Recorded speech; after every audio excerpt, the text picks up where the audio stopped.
नमस्कार मित्रांनो, सहर्ष स्वागत आहे आपल्या मराठी मास्तरच्या यूट्यूब चॅनलमध्ये।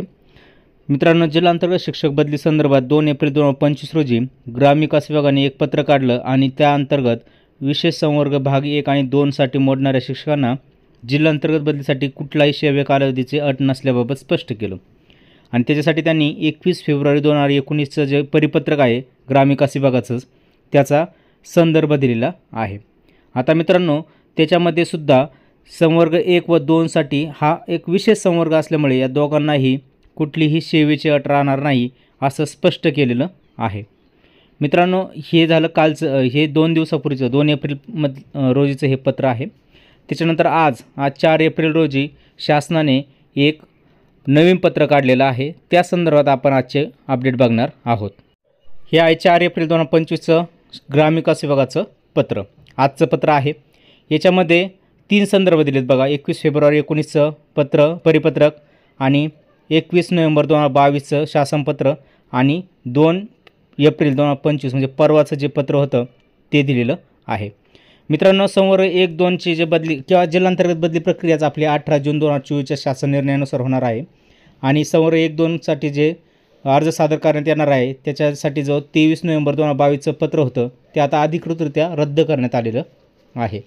आता ही जी बदली प्रक्रिया आहे संवर्ग 1-2 साठी ती होणार आहे 21 फेब्रुवारी 19 रोजीच्या परिपत्रकाच्या तरतुदीनुसार करण्यात येणार आहे।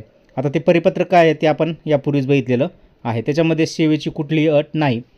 मग 2 एप्रिलच्या पत्रामध्ये सुद्धा हा उल्लेख होता की संवर्ग 1-2 साठी सेवेची कुठली अट राहणार नाही।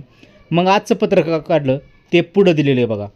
दुसरा मुद्दा आहे 2 एप्रिल 25च्या पत्रानुसार सूचित केल्यानुसार 21 फेब्रुवारी 19च्या परिपत्रकातील तरतुदीनुसार संवर्ग 1-2च्या अंतर्गत बदलीसाठी प्रथमतः विनंती अर्ज सादर करण्याकरता विद्यमान शाळेतील 3 वर्ष सेवेची अट लागू राहणार नाही। इथे एक सर्वात महत्त्वाचा मुद्दा आलेला आहे, शब्द एकच आहे बघा, प्रथमतः। तुम्ही पहिल्यांदा जर संवर्ग 1-2चा लाभ घेत असाल तरच तुम्हाला कुठलीही सेवेची अट राहणार नाही। परंतु याचा दुसरा अर्थ असा आहे की जे सन 2023च्या बदली प्रक्रियेमध्ये आता सध्याच्या शाळेमध्ये आलेले आहेत त्या संवर्ग 1-2 मधील शिक्षक बांधवांना याचा लाभ घेता येणार नाही जर त्यांनी 2023मध्ये संवर्ग 1-2चा लाभ घेतलेला असेल तर। जे पहिल्यांदाच यावर्षीच संवर्ग 1 आणि 2 मध्ये नवीन आलेले आहेत किंवा त्यांना संवर्ग 1-2 मध्ये आज ह्या वर्षीच पहिल्यांदा भाग घ्यायचा आहे किंवा संवर्ग 1-2 नुसार बदली करून घ्यायची इच्छा आहे, त्या प्रथमतःच संवर्ग 1-2चा लाभ घेणाऱ्या शिक्षकांना कुठलीही सेवेची अट राहणार नाही। मित्रांनो, याच्यामध्ये जे आपला GR आहे त्याच्यामध्ये अजून एक मुद्दा आहे, तो पण मला इथे दाखवायचा आहे तुम्हाला। इथे बघा, मुद्दा क्रमांक 4.3.6 आहे बघा।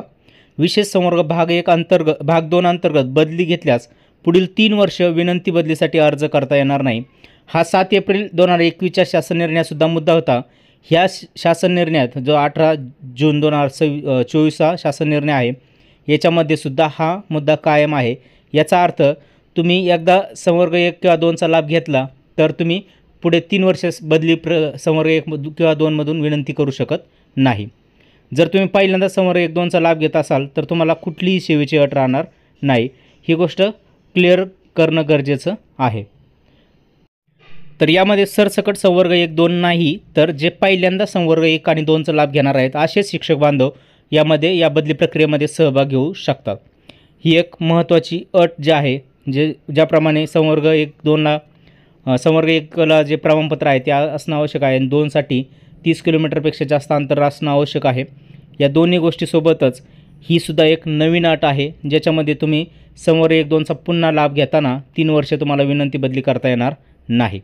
आणि जर पहिल्यांदाच घेणार असाल कधी पण पुढच्या वर्षी जरी तुम्हाला पहिल्यांदाच लाभ घ्यायचा असेल तरी तुम्हाला शाळेवरची सेवेची अट राहणार नाही। इथे अजून एक मुद्दा आहे बघा, 1.9.7 पती पत्नी दोघांपैकी एक किंवा दोघेही शिक्षण सेवक तात्पुरत्या स्वरूपात शिक्षक म्हणून कार्यरत असेल तरी ते संवर्ग 2चा लाभ घेऊ शकतात। याचा अर्थ हे परिपत्रकामध्ये पूर्ण होत आहे, याची व्याख्या इथे आपल्याला समजायला मदत होत आहे। जे आतापर्यंत कन्फ्युजन वाटत होतं मित्रांनो, शासनाने ग्रामविकास विभागाने ते कन्फ्युजन दूर करायला मदत केली आहे।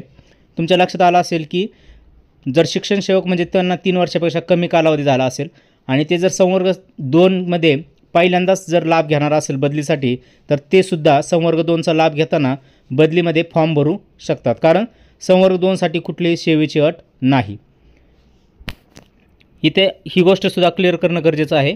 शिक्षण सेवकसुद्धा पहिल्यांदा बदली करताना समर 2चा लाभ घेताना इथे आपला फॉर्म भरू शकतात, विनंती बदली करू शकतात. ही होती आजची अपडेट. व्हिडिओ कसा वाटला ते कळवा. आवडला असेल तर लाईक, शेअर आणि सबस्क्राईब करायला विसरू नका. पुन्हा भेटूया अशाच नवीन अपडेटेड व्हिडिओमध्ये. तोपर्यंत धन्यवाद मित्रांनो. जय हिंद, वंदे मातरम, जय महाराष्ट्र.